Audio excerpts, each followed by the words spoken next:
So I just received my first Elan HR10 remote control, but before I deliver it, I figured I'd do a side-by-side comparison with the HR200.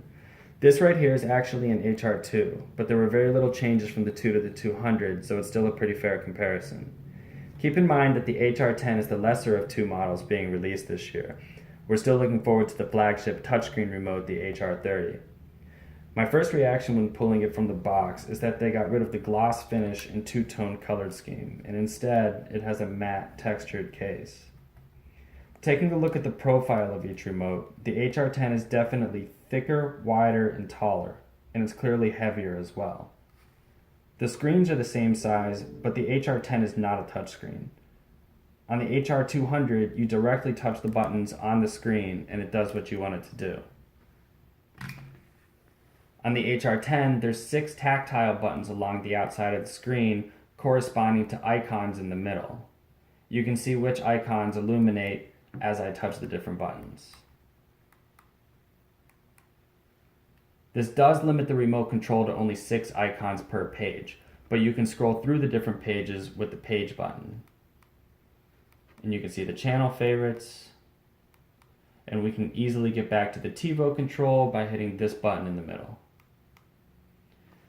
Let's take a look at the rest of the home control. We're going to start with the lighting.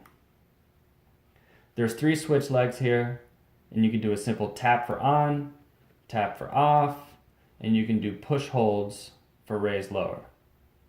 I have a fireplace toggle on here as well. When you hit the toggle, it illuminates the button indicating that the fireplace is on.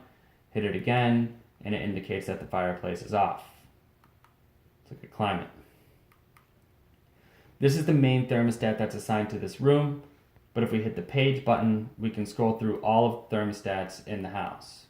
And we still have quick access to raise and lower. Going back to the home screen, you can see that security, irrigation, and pool control are absent because they're not supported on the HR10.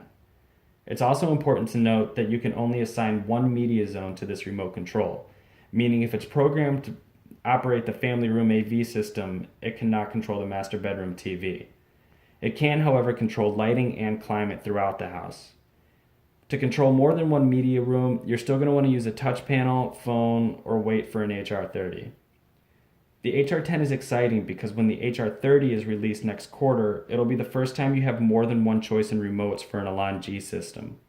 The HR10 retails for $399, which is less than half the price of the 200. The HR30 will be their flagship touchscreen model, so it'll be back in that $870 range, if not more. All in all, a solid remote for half price and perfect for a single media room.